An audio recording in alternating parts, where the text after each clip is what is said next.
Со по 24 синдикалци на двата влеза во владата. Сојузот на синдикати на Македонија испрати порака до 24 министри да предложат измени на законот за минималната плата за таа да изнесува 600 евра, а останатите плати да се зголемат за 6000 денари.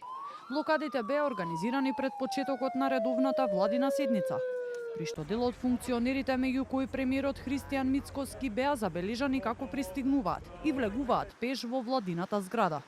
Доколку на денешната седница не се разгледа барањето за повисоки плати и доколку до крајот на месецот тоа не биде реализирано, председателот на синдикатот Слободан Трендафилов најави нови таргетирани блокади пред институции, голем работнички протест, а едниот месеци 24-часовен генерален штрајк во јавниот и приватниот сектор. Денеска, ако одлучат на седница на влада да зголемат минималната плата на 600 евра и да ги зголемат сите останати плати за најмалку 6000 денари, нема да ме гледаат повеќе на телевизија, нема да ме гледаат повеќе на социјалните медиуми и нема да им бидам трн во око. Се до тогаш продолжуваме онаму каде што стоиме, на улица. Еден протест ги предизвика дури најголемите во наводници газди во Македонија да бараат диалог, диалог и диалог.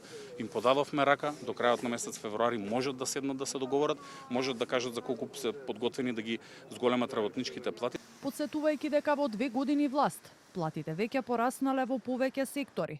Претеникот од владеачката ВМРО ДПМН Бојан Стојановски нагласува дека тие остануваат отворени за диалог околу минималецот, но тоа да биде направено институционално, со владата како посредник меѓу работодавачите и синдикатите, а решението да биде одржливо за сите страни.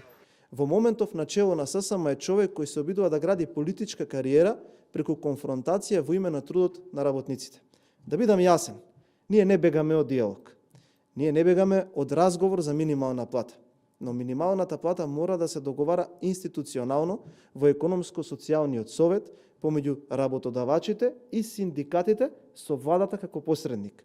Решението мора да биде одржливо за сите инволвирани, за работниците, за работодавачите, за буџетот, за економијата во целост. Популизам со говори е лесен. Трендафилов нагласи дека и синдикатот е спремен за диалог, но вели покана по најавите дека седници на економско-социјалниот совет ќе се одржуваат секој месец, се уште не добила.